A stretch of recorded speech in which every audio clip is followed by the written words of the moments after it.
الانبیاء والمرسلین نبینا محمد وعلی آلہ وصحبہ اجمعین۔ اعوذ باللہ من الشیطان الرجیم، بسم اللہ الرحمن الرحیم۔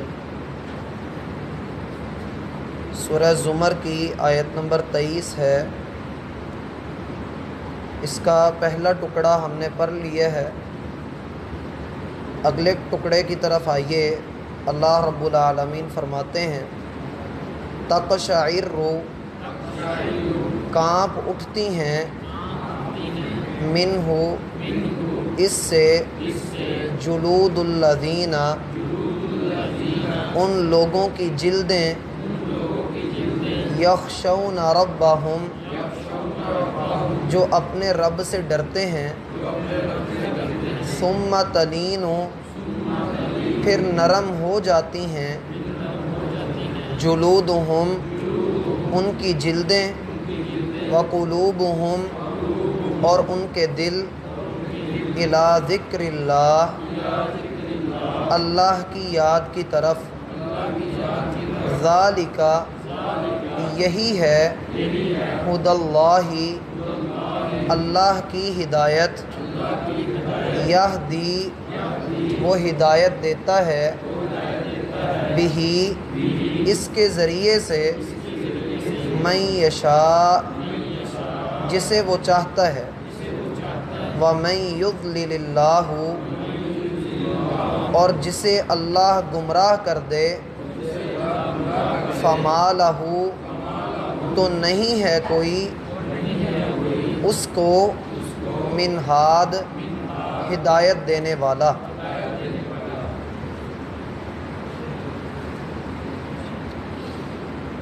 احباب گرامی،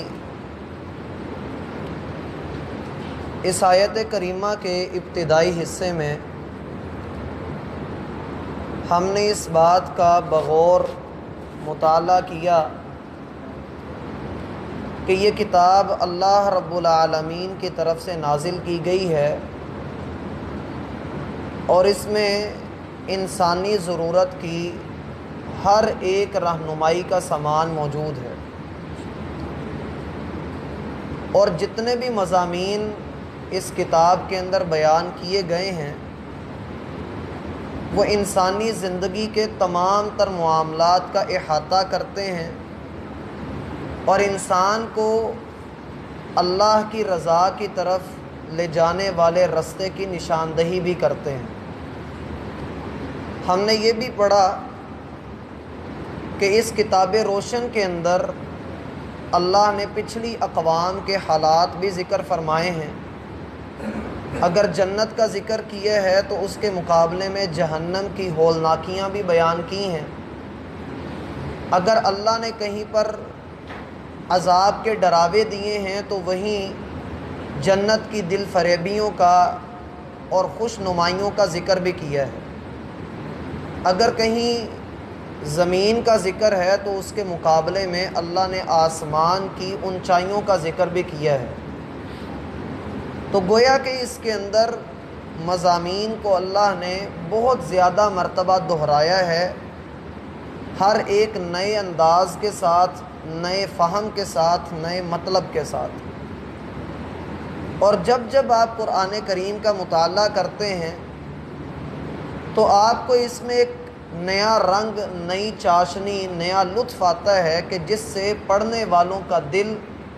یا ان کا مزاج یا ان کی طبیعت اکتاہٹ کا شکار نہیں ہوتی۔ لیکن اس کے باوجود چونکہ یہ اللہ کا کلام ہے، پھر بھی کچھ لوگ ایسے ہیں جو اس قرآن کو صرف اس لیے پڑھتے ہیں کہ وہ اس میں سے گمراہی حاصل کریں، اور کچھ لوگ ایسے ہیں جو اس کا مطالعہ اس لیے کرتے ہیں، اس کی تلاوت اس لیے کرتے ہیں کہ اللہ کی ہدایت ان کو مل جائے۔ در حقیقت یہ قرآن اللہ رب العالمین نے ہدایت کا منبع بنا کر، ہدایت کی بنیاد بنا کر ہمیں عطا فرمایا ہے،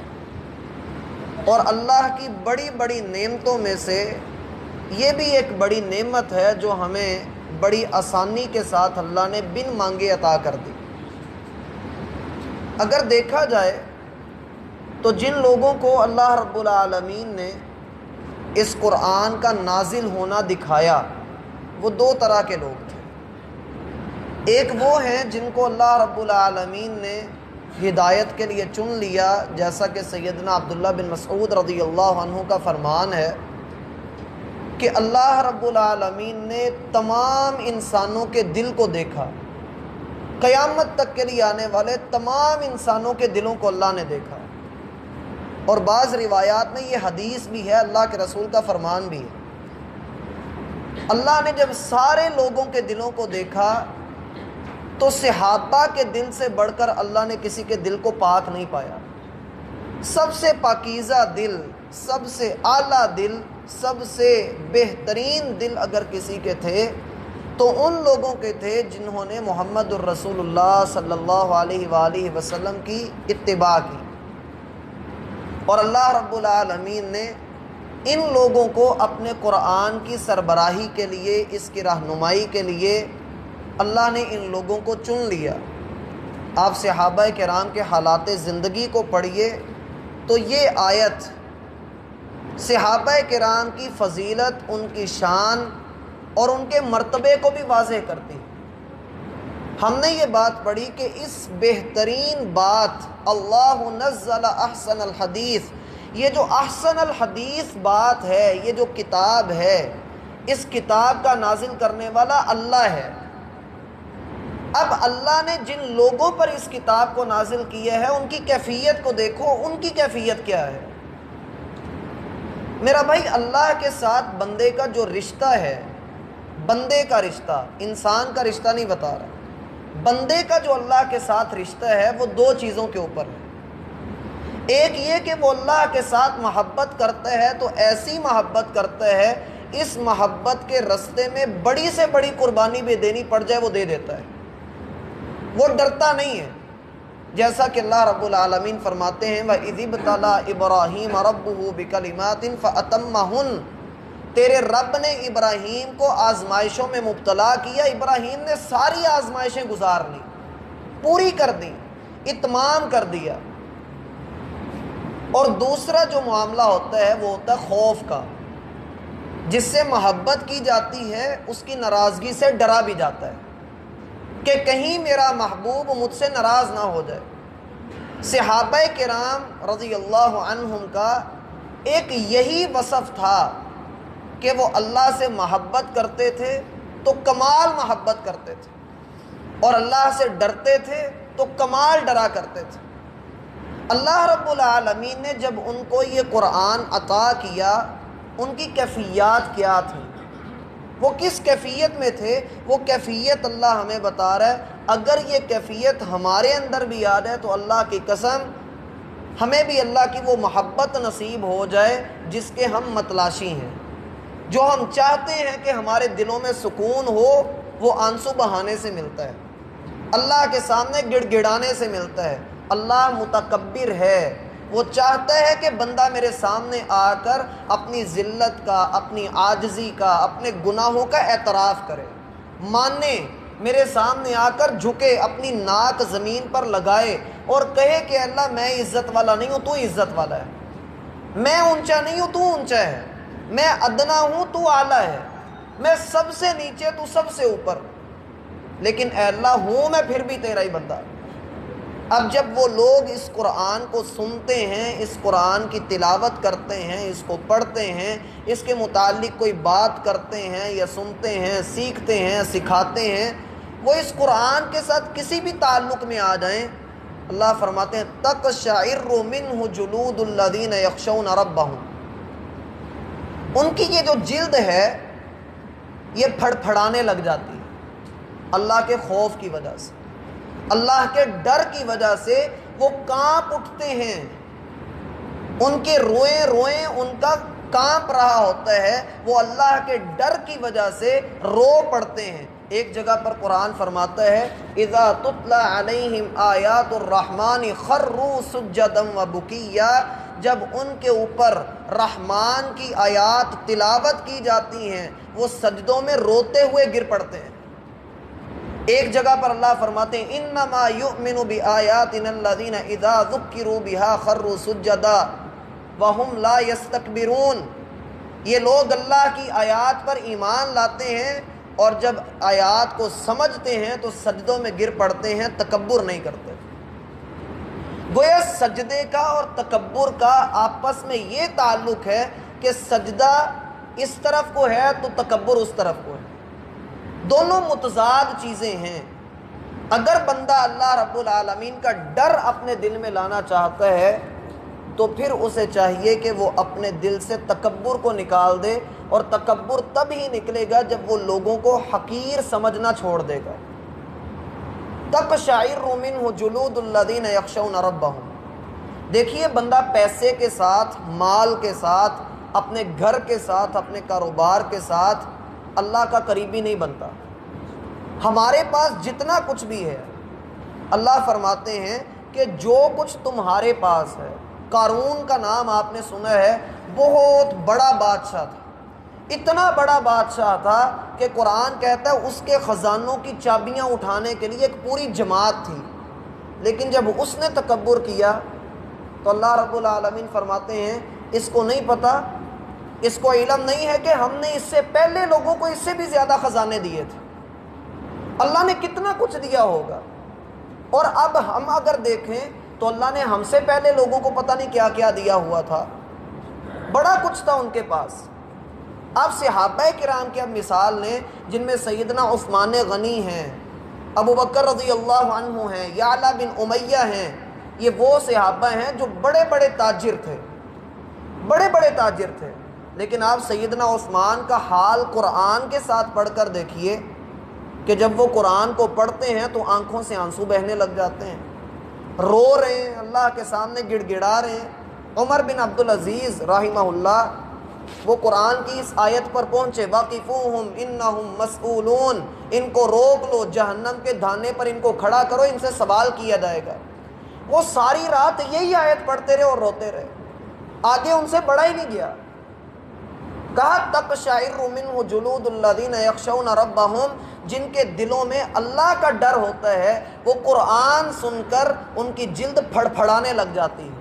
ان کے بال اللہ کے خوف کی وجہ سے کھڑے ہو جاتے ہیں اور جسم کو کانبا چھڑ جاتا ہے۔ انتہائی عجیب و غریب کیفیت بن جاتی ہے کہ جب انسان کو پتہ لگ رہا ہو کہ مجھے مخاطب کون کر رہا ہے۔ ہم مدرسے میں بیٹھے پڑھ رہے تھے، تفسیر کا سبق تھا، تو 26ویں پارے کی ایک آیت ہے سورہ محمد کی آخری آیت،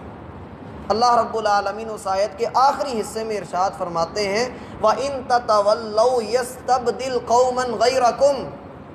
لوگو اگر تم نے اللہ کے دین سے منہ موڑا، اگر تم اللہ کے دین سے روح گردانی کرو گے، پیچھے ہٹ جاؤ گے، ہو تم مسلمان لیکن دین سے اعراض کرو گے، نفرت کرو گے، پیچھے ہٹو گے، اپنی مرضیاں کرو گے، یستبدل قوما غیرکم، اللہ تمہیں مٹا کر ایک ایسی قوم کو لے کر آئے گا جو اللہ سے محبت کریں گے اور اللہ ان سے محبت کرے گا، ثم لا یکونوا امثالکم، پھر تمہارے جیسا زمین کے اوپر دنیا میں ہم کسی کو رہنے نہیں دیں گے، ہم سبھی کو ختم کر دیں گے۔ اب یقین مانیے کہ جب ہمارے استاد محترم نے ہمیں یہ سبق پڑھایا وہ با آواز بلند رو رہے تھے، تقشعر منہ جلود الذین یخشون ربہم، ان کے دل اللہ کی یاد سے، اللہ کی خشیت سے، اللہ کی آیات کو سن کر ڈر پڑتے ہیں، وہ رونا شروع کر دیتے ہیں۔ اور یاد رکھیے نبی علیہ الصلاۃ والسلام کا فرمان ہے 3 آنکھیں ایسی ہیں جن پر اللہ نے جہنم کی آگ کو حرام کر دیا ہے۔ ایک وہ آنکھ ہے جو اللہ کے ڈر کی وجہ سے رو پڑتی ہے، ایک وہ آنکھ ہے جو بد نظری نہیں کرتی، گندی چیزوں کی طرف نہیں دیکھتی، اللہ کی حرام کردہ چیزوں کی طرف نہیں دیکھتی، اور تیسری وہ آنکھ ہے جو اسلامی سرحدوں پر پہرا دیتے ہوئے جاگتی رہتی ہے۔ ان 3 آنکھوں کو اللہ رب العالمین نے جہنم پر حرام کر دیا ہے۔ صحیح بخاری اور صحیح مسلم میں آتا ہے، رسول اللہ صلی اللہ علیہ وسلم فرماتے ہیں وَرَجُلٌ ذَكَرَ اللَّهَ خَالِيًا، ایسا شخص جو اپنی تنہائی میں بیٹھا ہو اور اس کو اللہ کی یاد آئے اور اس کی آنکھیں بہہ پڑیں، اللہ اس کو قیامت والے دن اپنے عرش کا سایہ عطا فرماتے ہیں۔ میرا بھائی اپنے دل کے اندر وہ ڈر لانا چاہیے جس ڈر کی وجہ سے بندے کی آنکھیں بہہ پڑیں، اس کا جسم کانپ اٹھے کہ میں نے اللہ کے حضور کیا جواب دینا ہے۔ صحابہ کرام جن کے بارے میں آتا ہے وہ کہا کرتے تھے کہ ہمیں اس بات کا فکر نہیں ہے کہ ہم جنت میں جائیں گے یا نہیں جائیں گے، ہمیں اس بات کا ڈر ہے کہیں ہم جہنم میں نہ گرا دیے جائیں، کہیں ہمارا انجام جہنم نہ بن جائے۔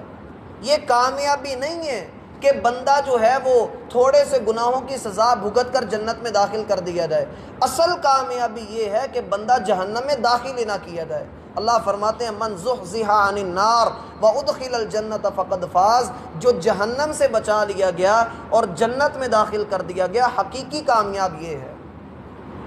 اب یہ ڈر کیسے دل میں آ سکتا ہے؟ حدیث میں آتا ہے اللہ بندے کے دل کے اندر یہ دیکھتا ہے کہ جب اس کے دل میں اللہ سے امید بھی ہے اور اللہ سے خوف بھی ہے تو اللہ بندے کے دل میں دونوں چیزوں کو جمع نہیں رہنے دیتا۔ اللہ کیا کرتا ہے؟ اللہ اپنے بندے کے خوف کو دور کر دیتا ہے اور امید کو پورا کر دیتا ہے۔ بندے کی امید اپنے رب سے یہ ہو کہ اللہ مجھے بخش دے گا، اور ڈر ہو کہ کہیں میں عذاب میں نہ گر جاؤں، اللہ اس کے خوف کو دور کر دیتا ہے اور اس کی امید کے مطابق اللہ اسے جنت میں داخل کر دیتا ہے۔ نبی علیہ الصلاۃ والسلام کا حال آپ نے پڑھا ہی ہے کہ آپ جب قرآن پڑھا کرتے تھے کا عزیز المرجل، آپ کے سینے سے آواز آتی تھی جیسے کہ ہنڈیا ابل رہی ہے۔ ابن ابی حاتم کے اندر ایک روایت آتی ہے کہ رات کے اندھیرے میں نبی علیہ الصلاۃ والسلام چلتے ہوئے جا رہے تھے کہ ایک بوڑھی عورت کی آپ نے آواز سنی جو پڑھ رہی تھی حل اتاک حدیث الغاشیہ، کیا آپ کے پاس اس کی خبر پہنچی ہے جو ہر چیز کو اپنی لپیٹ میں لے لے گی؟ جیسے یہ کمیٹی والے آتے ہیں اور کس طرح سے ہڑبونگ مچ جاتی ہے، ہلچل مچ جاتی ہے۔ کہا کہ آپ کے پاس اس آنے والی کی خبر آئی ہے کہ جس نے آ کر ہر چیز کو اپنی لپیٹ میں لے کر ملیا میٹ کر دینا ہے۔ وجوہ یومئذ خاشعہ، جس دن کتنے چہرے ڈرے ہوئے ہوں گے، عاملۃ ناصبہ، عمل کر کر کے تھک چکے ہوں گے، تصلا نارا حامیہ، لیکن اوندھے منہ کر کے جہنم کے اندر گرا دیے جائیں گے۔ تسقا من عین آنیہ، ابلتے ہوئے چشمے سے ان کو پانی پلایا جائے گا۔ لا یسمن ولا یغنی من جوع، اور ان کو کانٹوں والے کھانے کھلائے جائیں گے جو نہ موٹا کریں گے نہ بھوک کو مٹائیں گے۔ کیا آپ کے پاس اس کی خبر پہنچی ہے؟ ابن ابی حاتم کے اندر آتا ہے کہ نبی علیہ الصلاۃ والسلام اسی جگہ رک گئے، کھڑے ہونے کی سکت نہیں رہی، اور آپ دیوار کا سہارا لے کر رونے لگ گئے، اور آپ کہہ رہے تھے نعم اتانی، ہاں مجھے اس کی خبر ملی ہے، ہاں مجھے اس کی خبر ملی ہے۔ بندہ جب پڑھے اذا زلزلت الارض زلزالہا، جب زمین کو بار بار جھٹکے دیے جائیں گے، یا بندہ جب پڑھے کہ یا ایھا الناس اتقوا ربکم، لوگوں اپنے رب کی ناراضگی سے ڈرو، ان زلزلۃ الساعۃ شیء عظیم، قیامت کا زلزلہ بڑی ہولناک چیز ہے۔ وتری الناس سکارا وما هم بسکارا، لوگ اس دن مدہوش ہو گئے ہوں گے، اور ماؤں کے جو ہے دودھ پیتے بچے، وہ اپنے ماں جو ہے وہ اپنے بچے کو بھول جائے گی، اور ماؤں کے حمل گر جائیں گے، بچے بوڑھے ہو جائیں گے۔ اس دن کی کیفیت کو سمجھو اور اس سے ڈرو۔ تقشعر منہ جلود الذین یخشون ربہم، پھر قرآن ایک سوال کرتا ہے الم یأن للذین آمنوا ان تخشع قلوبہم لذکر اللہ، کیا ابھی وہ وقت نہیں آیا کہ ایمان والوں کے دل اللہ کا ذکر سن کر، اللہ کی یاد سن کر ڈر جائیں؟ کیا ابھی وہ وقت نہیں آیا؟ ہم بڑی آسانی سے آیات کو پڑھ رہے ہوتے ہیں، لیکن ہمیں ان کا ادراک نہیں ہوتا کہ ہم کیا رہے ہیں، ہم پڑھ کیا رہے ہیں۔ اس لیے بندے کو چاہیے کہ بندہ اپنے دل میں اللہ کی خشیت کو لے کر آئے۔ اللہ رب العالمین 7ویں پاری کی ابتدا میں فرماتے ہیں وَإِذَا سَمِعُوا مَا أُنزِلَ إِلَى الرَّسُولِ تَرَىٰ أَعْيُنَهُمْ تَفِيضُ مِنَ الدَّمْعِ يَقُولُونَ رَبَّنَا آمَنَّا فَاكْتُبْنَا مَعَ الشَّاهِدِينَ، جب وہ لوگ اللہ کا قرآن سنتے ہیں تو تم ان کی آنکھوں کی طرف دیکھو، وہ آنکھیں رو رہی ہوں گی اور وہ اللہ سے دعا کر رہے ہوں گے کہ اللہ ہم تیرے کلام پر ایمان لاتے ہیں۔ ایک آخری حدیث سنا کر ہم بات کو ختم کرتے ہیں۔ عبداللہ بن مسعود رضی اللہ عنہ ایک بہت عظیم قاری قرآن تھے، اتنی خوبصورت آواز کہ ایک دن نبی علیہ السلام نے کہا کہ عبداللہ مجھے قرآن سناؤ۔ کہنے لگے اللہ کے رسول قرآن تو آپ پر نازل ہوا ہے اور آپ مجھے کہہ رہے ہیں کہ سناؤ۔ آپ علیہ السلام نے فرمایا کہ میرا دل کرتا ہے میں کسی اور سے بھی سنوں۔ کہتے ہیں کہ میں نے سر جھکا کر سورۃ النساء کی تلاوت شروع کر دی۔ اب میں پڑھتا جا رہا تھا حتیٰ کہ میں سورۃ النساء کی اس آیت پر پہنچا، فَكَيْفَ إِذَا جِئْنَا مِن كُلِّ أُمَّةٍ بِشَهِيدٍ وَجِئْنَا بِكَ عَلَىٰ هَٰؤُلَاءِ شَهِيدًا۔ اے محمد صلی اللہ علیہ وآلہ وسلم، وہ کیسا وقت ہوگا، وہ کیسا دن ہوگا جس دن ہم ہر امت میں سے اس کے نبی کو اٹھا کر کھڑا کریں گے اور پوچھیں گے کہ بتا اے نبی تو نے اپنی نبوت کا حق ادا کیا تھا یا نہیں کیا تھا۔ ہم پوچھیں گے ہر نبی سے، اور جب ہم ہر نبی سے پوچھ لیں گے وَجِئْنَا بِكَ عَلَىٰ هَٰؤُلَاءِ شَهِيدًا، ہم آپ کو سب سے بڑا نگران اور سب سے بڑا گواہ بنا کر کھڑا کریں گے۔ وہ وقت یاد کریں وہ کیسا وقت ہوگا۔ عبداللہ کہتے ہیں میں نے سر اٹھا کر دیکھا، اللہ کے رسول کی داڑھی مبارک آنسوؤں سے تر ہو چکی تھی، اور آپ کہہ رہے تھے کہ عبداللہ بس کرو بس کرو، یہیں پر بس کر دو۔ یہ اللہ کے رسول صلی اللہ علیہ وآلہ وسلم کا حال ہے، جنہوں نے جنت کا دروازہ خود کھولنا ہے، سب سے پہلے جنتی ہیں۔ میرا بھائی ہم کس کھاتے میں ہیں، اور ہم قرآن کو سن کر کتنے کو آنسو بہاتے ہیں یا کتنا کو ہمارا دل ڈرتا ہے، یہ ہم خود جانتے ہیں یا ہمارا